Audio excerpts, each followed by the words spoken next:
So we are now live. Fantastic. All right, guys. It's about a minute after 1. Thank you very much for joining me, Rich Kimball, and the legend Mike Ferry. Wanted to do a brief introduction with Mike, so I'm super excited to have this interview for you guys.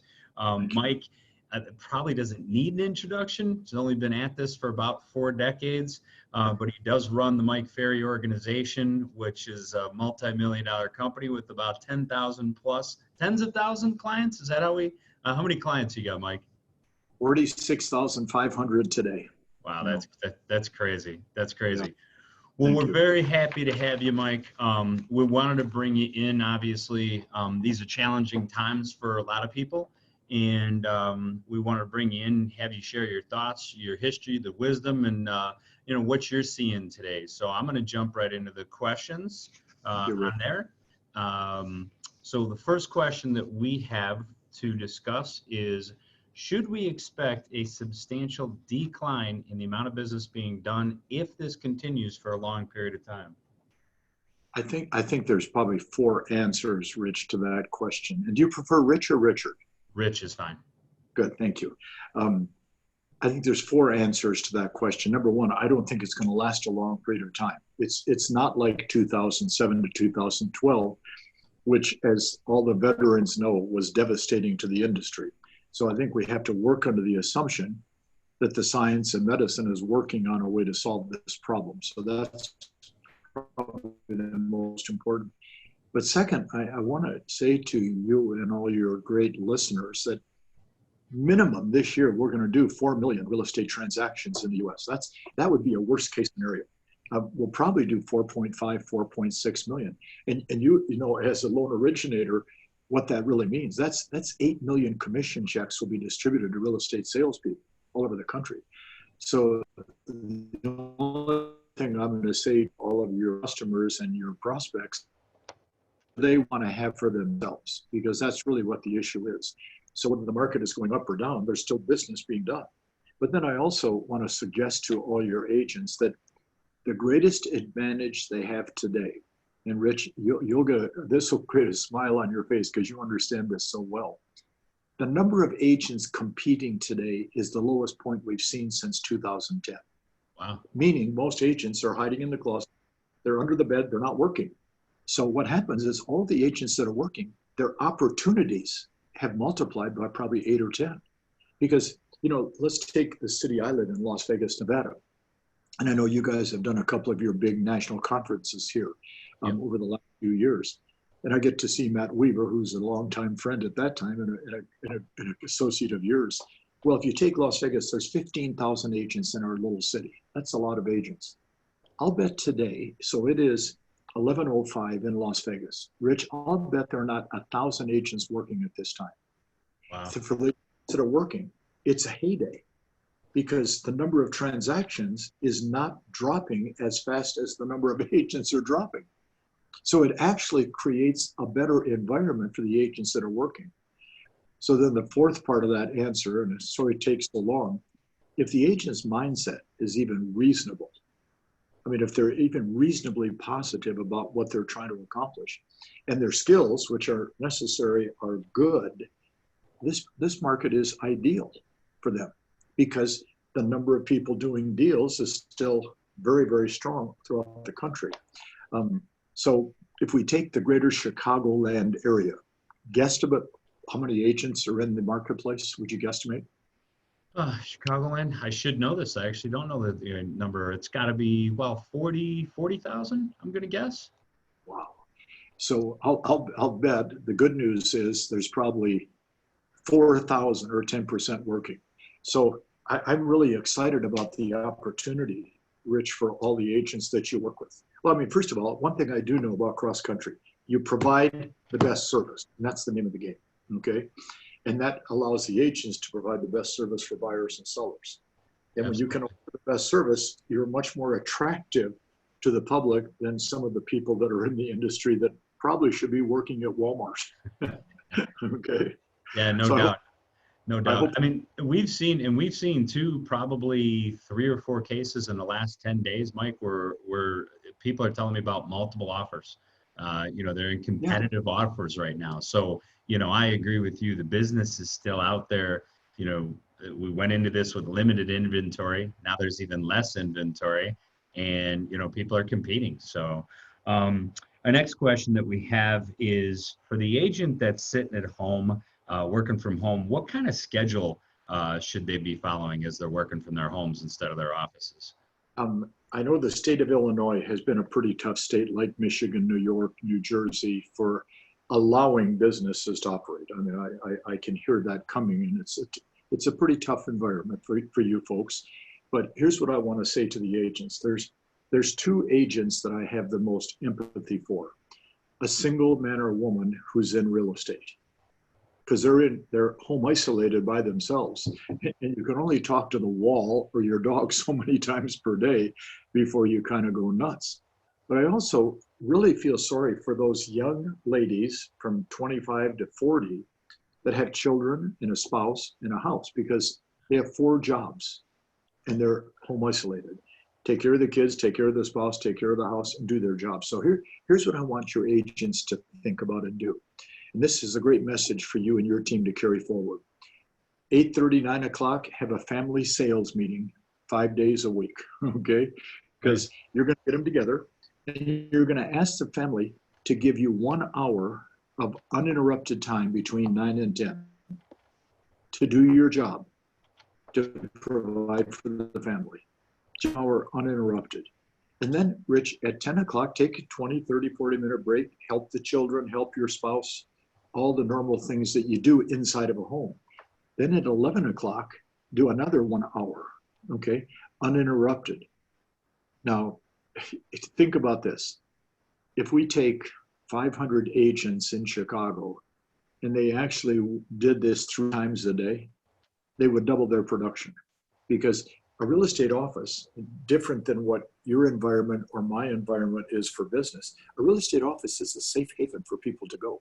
They can kiss their spouse in the morning, goodbye, see you later this afternoon. And, the kids are off to school and they're with friends and they're in a friendly environment. There's a Starbucks next door, and they can go on Facebook and they can pretend they're playing with the one deal they have in process that hopefully you're doing the loan on, and they can look like they're busy.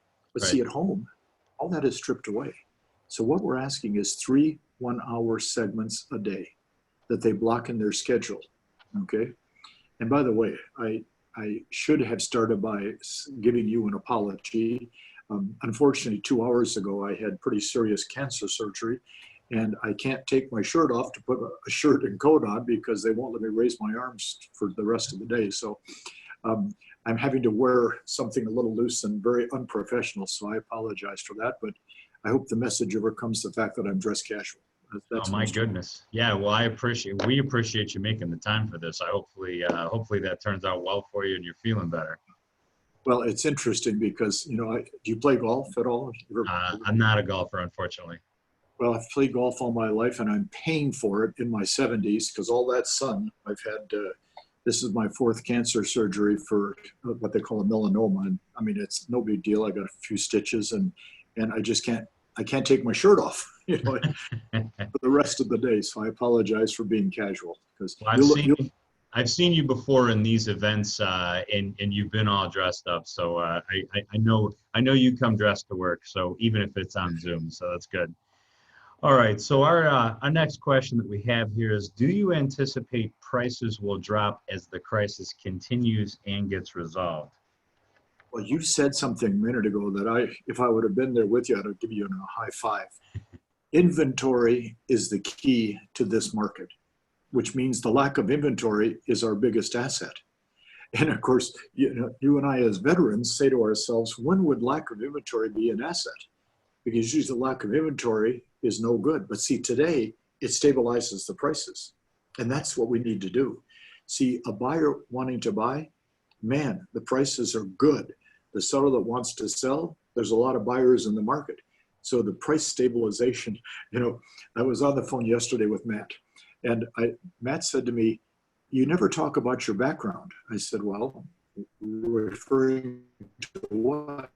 He said, well, as a student, because I'm very lucky. I'm somewhat of a mentor to Matt Weaver. And I said, well, my middle name is David. I went to 12 years of Catholic school. I got D's in every class, every time. I thought the D's represented my name. I thought D's for David, so I was pretty good. Well, there was one class that really rang a bell with me, which is called economics, and that is the law of supply and demand. When the supply is huge, the demand cannot meet it, the prices fall. Sure. When the supply is minimal, watch, we have a toilet paper shortage in America. For God's sakes, we'll pay any amount for toilet papers. See, that's a good example of what the reality of economics is all about. So what I want to say to all your clients is, as long as they keep listing property at a realistic price, they are solidifying the prices. And the agents are really going to keep the market alive by solidifying prices. So I don't see any problem with prices dropping at all. Yeah, I agree with you 100%, by the way. All right. So since our next question is, since the public is very nervous, we're hearing a lot of, we may consider doing something when the crisis ends. How does an agent handle that? What do they say when a client says, hey, we may consider something when this is over? What do they say? How do they handle those situations? Well, it's so interesting. You and I both know from an outside of a real estate transaction perspective, everything is about the motivation of the buyer or seller. Yep. And everything is the agent's ability to pre-qualify the buyer and seller to find out the motivation. So if the motivation is there, I'm telling them, Rich, put them in bucket A, and you live with those people till they sign a contract. But today, bucket B is getting bigger and bigger because people are naturally going to have the excuse, understandable, that I want to wait. But you have to understand also, and I think you and I know this, people in general live with excuses. I'm going to lose weight after I eat this hot fudge sundae. Okay, I'm going to start exercising when I buy my first pair of tennis shoes. These are, it's just a normal part of life. But what I want the agents to do, and this is the critical point, communicate every 7 to 10 days with all those people that want to wait, because they're going to come back into the market when the floodgates open. And if we're communicating every 7 to 10 days, watch, the information that you guys collect across country is invaluable for an agent to share with the public. What's going on in the market? What are the market stats, neighborhood reports? Because when the floodgates open, we want them to come back to the agent that the buyer or seller has the best feeling or relationship with. So the communication is critical today. Generally, Mike Ferry would say, long-term leads, throw them away, go on to the hot ones. Now I'm saying cultivate the long-term leads, because they're going to be your future.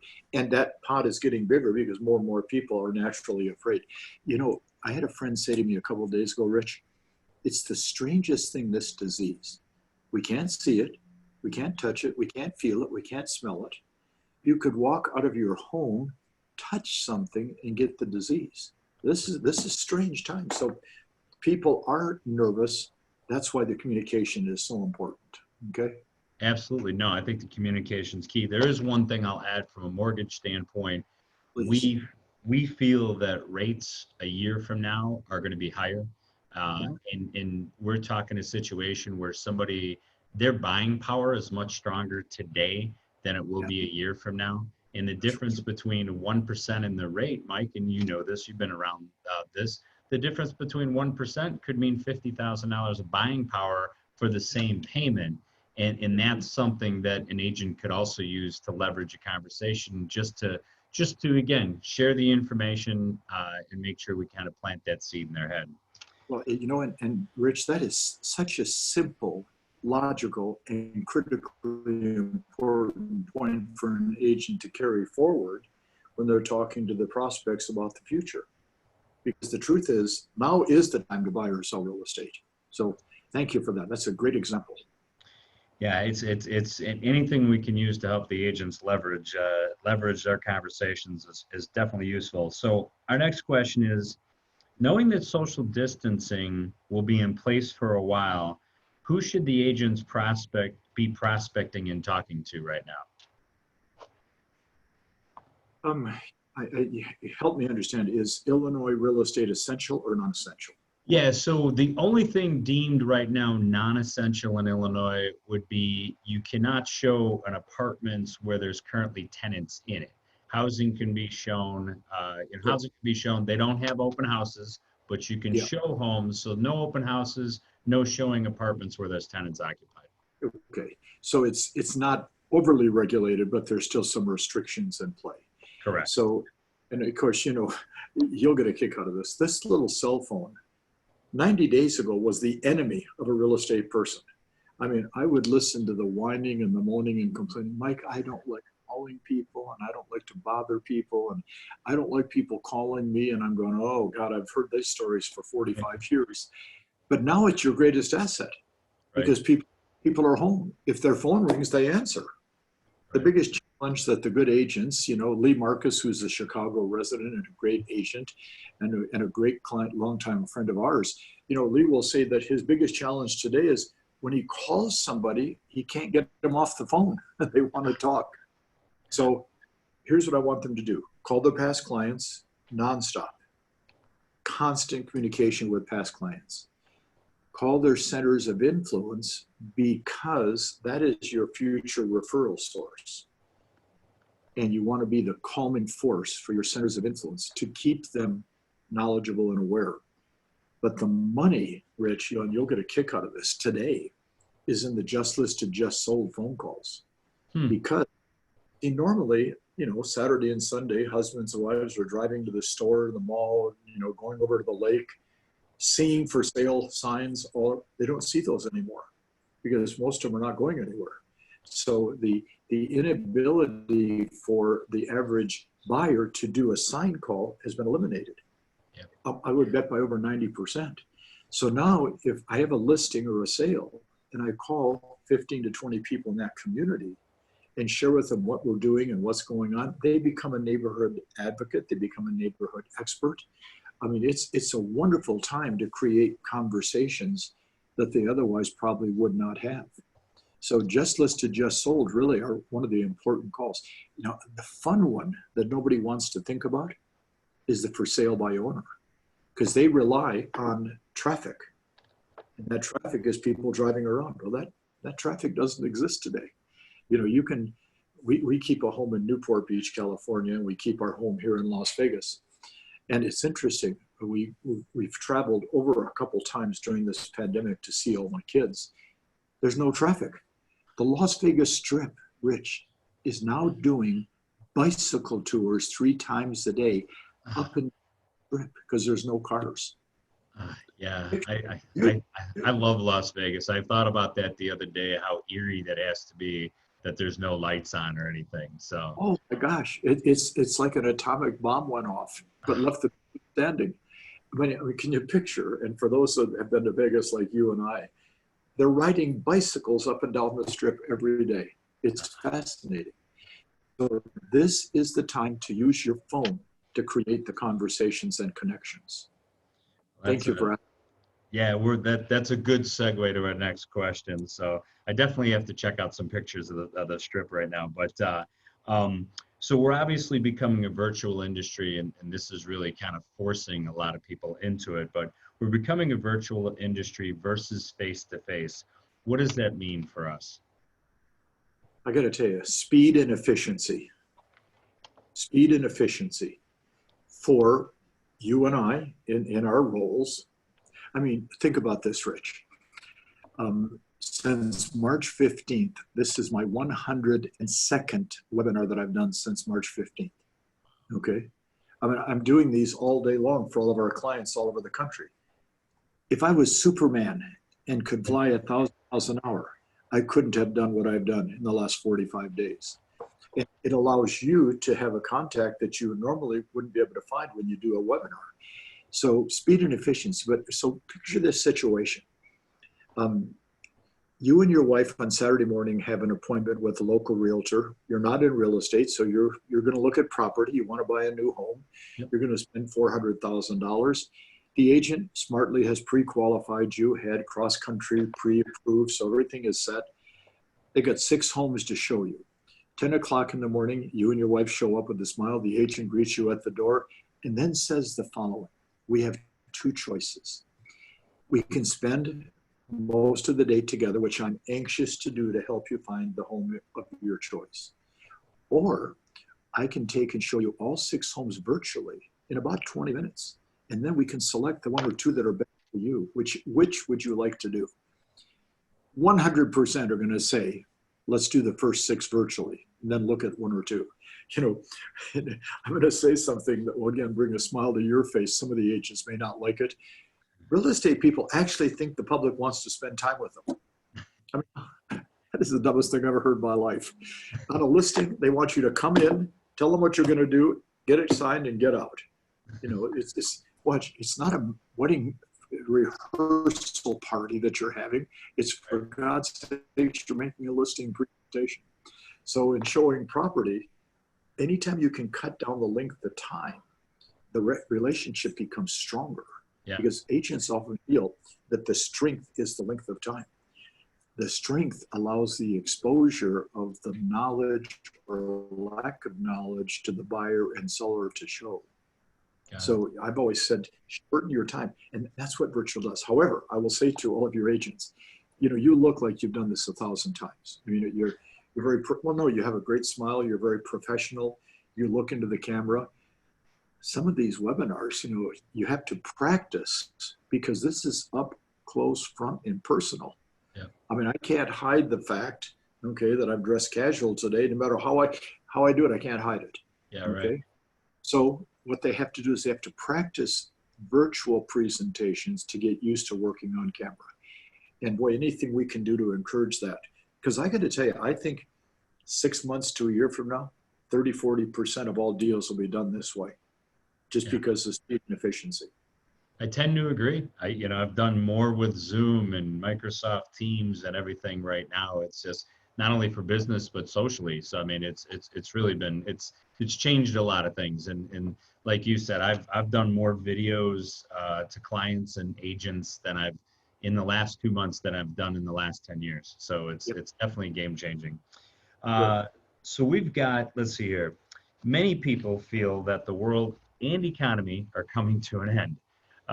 Mike, have you seen similar or worse in the past? Okay, so as a mortgage professional, you'll appreciate this the most, okay? 1972, December, I closed 3 of my personal transactions as an agent in Southern California. All 3 buyers, 30-year fixed loan, interest rate 18.5%.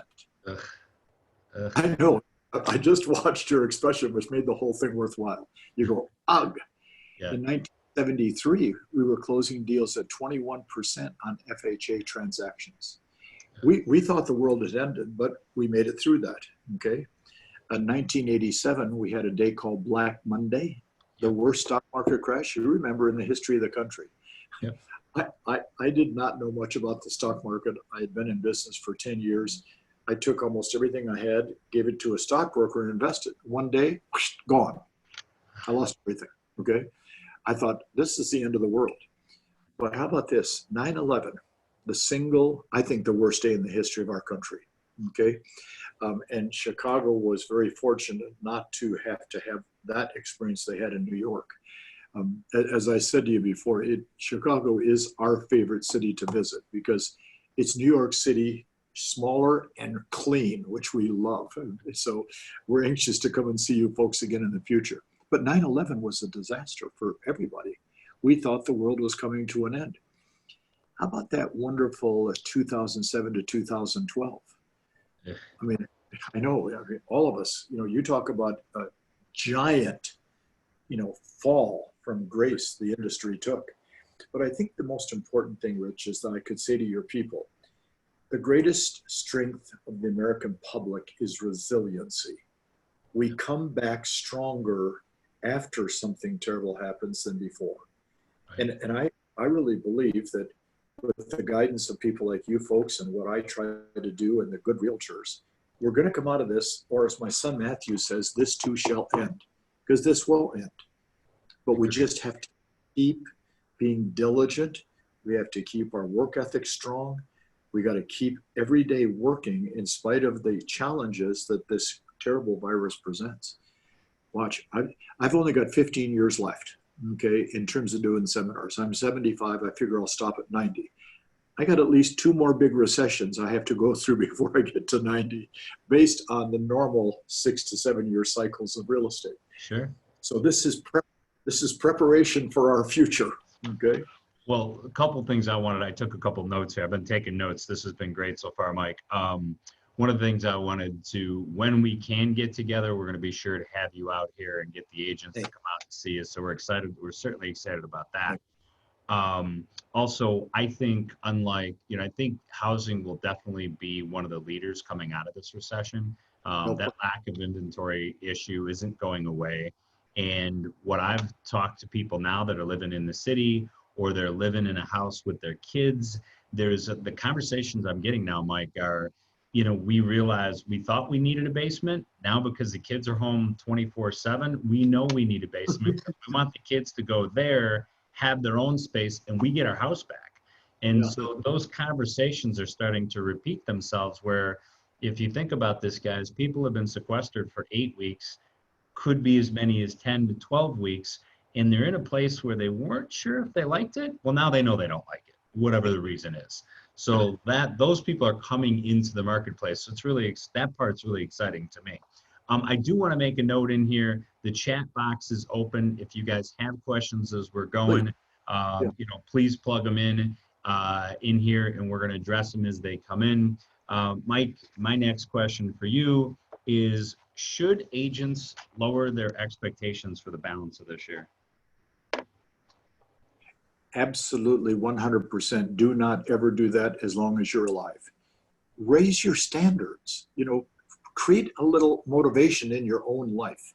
It's such a great time for all of us, Rich, because in this home isolation, you have a lot of freedom of time.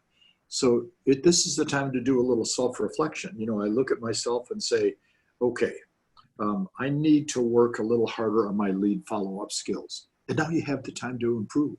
So I can raise my standards. Folks, you're going to be okay if you just keep working. So raise your standards for what you want to accomplish. Remember, 4 million transactions is 8 million commission checks. And then if I was sitting with any of your agents, I would say, okay, tell me right now, I want to write down how many do you want to have from now until the end of the year? Do you want to have 3, 10, 20? Do you want to have 50? Because they're available. So raise your standards for what you're doing. And, Rich, I worked in Chicago for 4 years, in 1966 to 1970, for a resident in Chicago named Earl Nightingale. And I was, every Monday I flew to Chicago from LA, spent the week, flew home on Friday, and I got to be next to Earl Nightingale.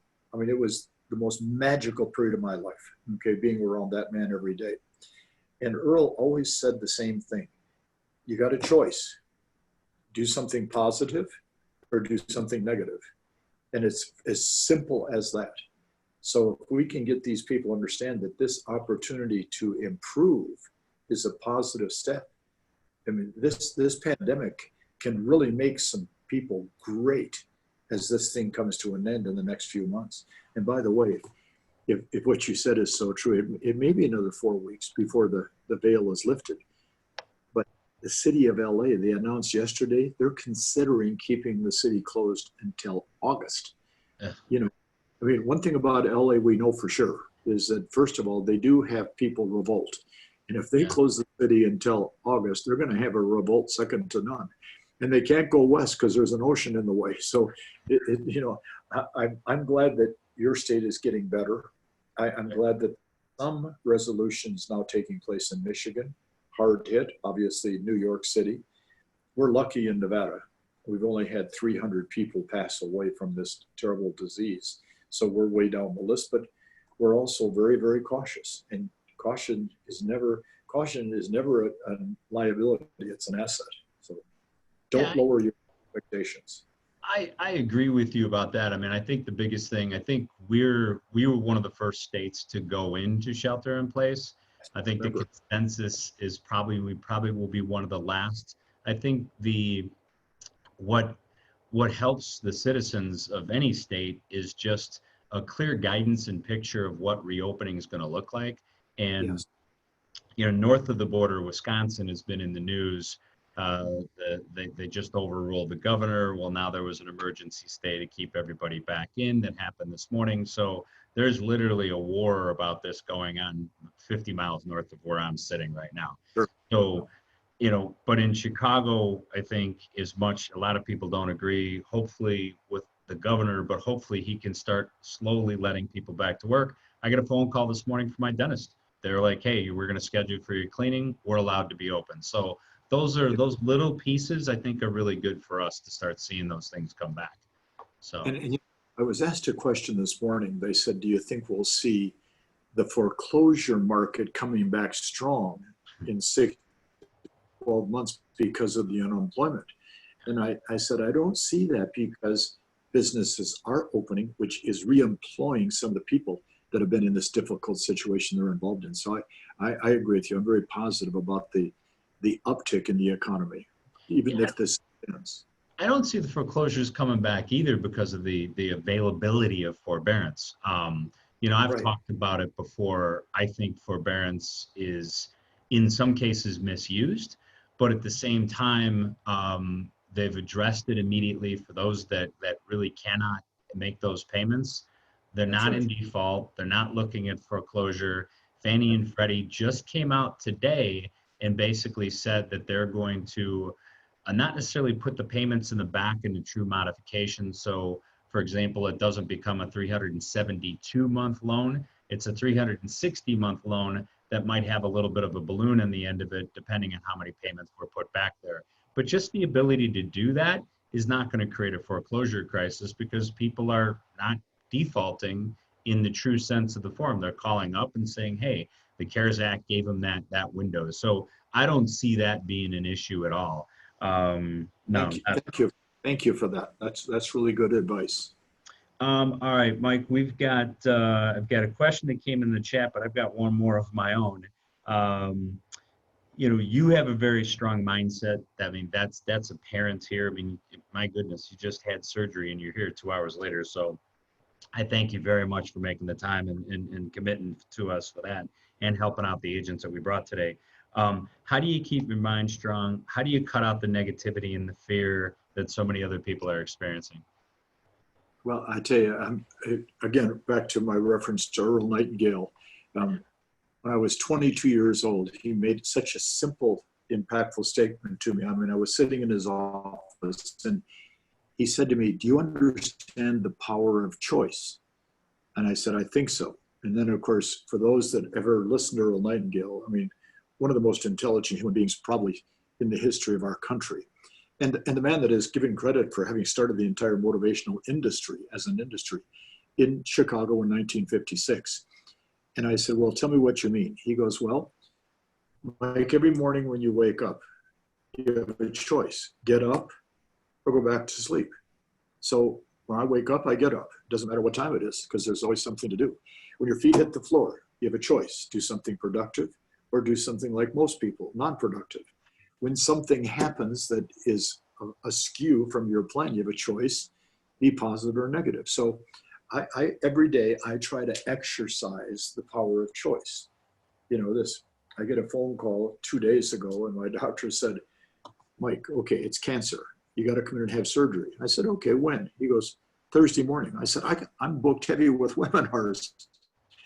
He said, okay, come in at 7 o'clock in the morning. We'll do it fast. I said, okay. So I went in, they made the cut, they stitched me up and threw me out of the office, and here we are having a good day. Well, that's a choice, okay? Yep. So second thing is, I have not watched the news on TV for 45 years. I don't even know what they do on the news. I don't read the newspaper. Sometimes when you're flying through Chicago on American Airlines to change flights, they'll give you a newspaper to read. I go, no, I don't care for it. I won't read the newspaper. I don't watch the news. But what I do is take this simple thing on iPad, and today with YouTube, every day I'll watch 2 or 3 really inspirational speakers like a Zig Ziglar, Earl Nightingale, Brian Tracy, Tony Robbins. I mean, they're so inspiring. That's great. And that's how you keep your mindset on straight. Okay. And, I'm very careful who I talk to. I'm very picky. Okay. And I don't mean this to sound egotistical, but I'm going to do about 150 webinars, March, April, May, and the first part of June. I've probably turned down 30 where I just said to the people, I'm sorry, you know, I don't want my name attached to what you do. And they get angry and mad, but that's a choice. Okay. So we surround ourselves with positive people. My wife kids me all the time that I wear an invisible negativity shield around my head. If somebody is negative, I'll always listen, smile, and not accept anything they say and just move on, because it's a choice. And I just hope that your customers on this call make better choices, because that improves the quality of your life dramatically. Okay. Well, I'll tell you what, if you could market that negativity shield, there'd be a huge marketplace for that, let me tell you. So I like to avoid it myself. And the fact that Yeah. you've seen the news for 45 years just tells me you wouldn't even recognize it. Unfortunately, it seems to be paid for, but that's a whole other conversation. So one of the things I want to add, speaking of paid for and things, and we do have some questions in the chat box, but I'm going to have Tony put your website and your contact information in there. So I want to give you an opportunity to do that, and then she'll update the chat. And then again, that's open for questions. And Jessica, we'll get to your question in 1 second. Yeah, if they can put my website up, but that would be helpful. And yeah, I don't want to make this into a commercial because this is a service, but thank you for giving them the opportunity, because we have some things they might enjoy. Perfect. Yeah, she just put in here MikeFerry.com. That's where we want to go. Okay, perfect. Yeah, there's some great stuff there if you guys haven't checked out that resource. So, all right. So Jessica says, hello, Mike. What follow-up script to a FSBO do you recommend that I use? And is the same script used the next time I follow up? So she's looking for some scripts for FSBO follow-up. I'm assuming Jessica probably has seen the script we recommend, which is nothing more than a series of 11 questions that are just designed to help the buy owner and you have a meeting of the minds. So here's what I want to say to Jessica and all the agents. And Jessica, because you understand what I'm going to say, you'll nod your head. We like to assume that when we have a conversation with somebody, that 2 days later, that person is going to remember that conversation. And that is usually a false assumption, because people have a life to live. So Jessica knocks on the door of a buy owner or stops at their house or calls them, and she starts the pre-qualifying process, and they're engaging and they're accepting of what she's asking. And she goes, but they don't want to do anything right now, so give us a few more days. So a couple of days later, she goes, gosh, what do I say? Well, take any one of the questions that you've already asked and pre-qualify that. So Jessica, one of the questions, as you know, is, when your home sells, where are you moving to? Well, we want to move from Chicago to Milwaukee. Mr. Smith, first of all, I want to make sure I understood. I think you said you're going to Milwaukee. I talked to you a couple of days ago. Is that correct? Well, yes, it is. Did I ask you if you have an agent to work with, or can I refer somebody that's very professional to help you find a home? Wow, that would be great. Good, let me refer you, and I'll have an agent give you a call and send you an email. Can I get your email address, please? All right, so now 3 days later, Mr. Smith, sorry to bother you, but I'm going to be persistent, because I want you to understand that my persistence will work when you list with me to get your home sold. So back to Milwaukee for a minute, Mr. Smith. You said you wanted to be there when the kids are in school in September. Is that correct? Well, as a matter of fact, so do you want to spend the summers in Milwaukee or here in Chicago? Well, we'd like to be in Milwaukee if possible. So we probably should consider getting together, shouldn't we? So I'm going to take the questions I've already asked Jessica, and then I'm going to talk about them, because they will not remember that you've already asked the questions. So it's a little bit of an ego shift to think that everybody we talk to remembers who we are and what we've said. So hopefully that will help Jessica in terms of doing her job. That's great. That's great advice. I mean, I always think too, sometimes that we forget, the IAR, NAR is always good about sending us statistics and things like that. Yep. And, some of those conversations can be simply, hey, the, local real estate is up, it's down, this is what's going on. So at least it's getting, for sale by owner, they're getting a little bit more information than they wouldn't have gotten. And you build a little bit of trust that way as well. So we put it out there for a few more questions. if anybody's got any others, we're going to have those in. And in the meantime, Mike, we're not doing too bad on time. Do you have any final thoughts for us? Well, first of all, if they have questions, you can forward them right to me. You have my email address if you would, and I'll certainly respond within a couple hours. I think the most important message is that, first of all, two of us, you and I, Rich, have a vested interest in all these people.